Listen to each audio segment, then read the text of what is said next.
₹2000 के नोट को चलन से वापस लेने के अपने फैसले से इन दिनों रिजर्व बैंक ऑफ इंडिया चर्चा में है। 2 दिन पहले ही आरबीआई ने इसका ऐलान किया था। 30 सितंबर तक ये नोट वैध रहेंगे। भारतीय रिजर्व बैंक ने बैंकों को ये सलाह दी है कि वे तत्काल प्रभाव से ₹2000 के नोट जारी करना पूरी तरह से बंद कर दें। आरबीआई ने कहा है कि 30 सितंबर तक ये नोट वैध मुद्रा में बने रहेंगे, यानी जिनके पास इस समय ₹2000 के नोट हैं उन्हें बैंक से एक्सचेंज करना होगा। इसको लेकर विपक्ष के तमाम नेताओं ने सरकार के साथ साथ आरबीआई की आलोचना भी की है। इनके बाद आरबीआई गवर्नर शक्तिकांत दास का बयान सामने आया है। आरबीआई गवर्नर ने लोगों से अपील की है कि वे नोटों की अदला बदली करने के लिए कतई परेशान ना हो, किसी भी अफरा तफरी से बचें। इस बीच वे ₹2000 के नोट के साथ 30 सितंबर तक खरीदारी भी कर सकते हैं।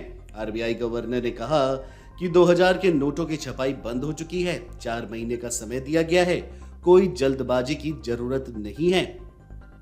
आप आराम से बैंक जाएं और ₹2000 के नोट बदलें। चिंता करने या फिर परेशान होने की कतई जरूरत नहीं है। आज हम आपको आरबीआई के गवर्नर शक्तिकांत दास के बारे में बताएंगे।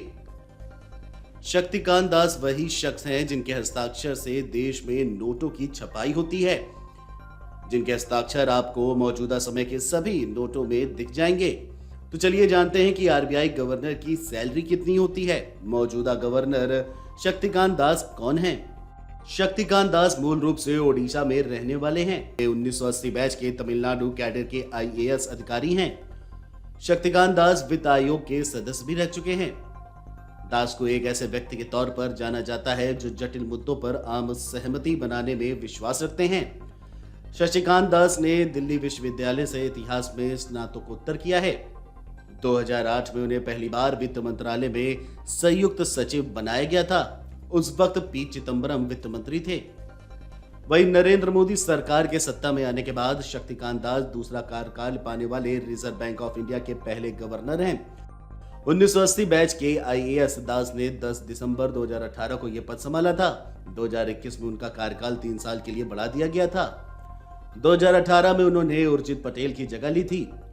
उर्जित पटेल सितंबर 2016 में आरबीआई के 24वें गवर्नर नियुक्त हुए थे, लेकिन अपना कार्यकाल पूरा होने से पहले ही निजी कारणों का हवाला देते हुए अचानक आरबीआई गवर्नर पद से इस्तीफा दे दिया था।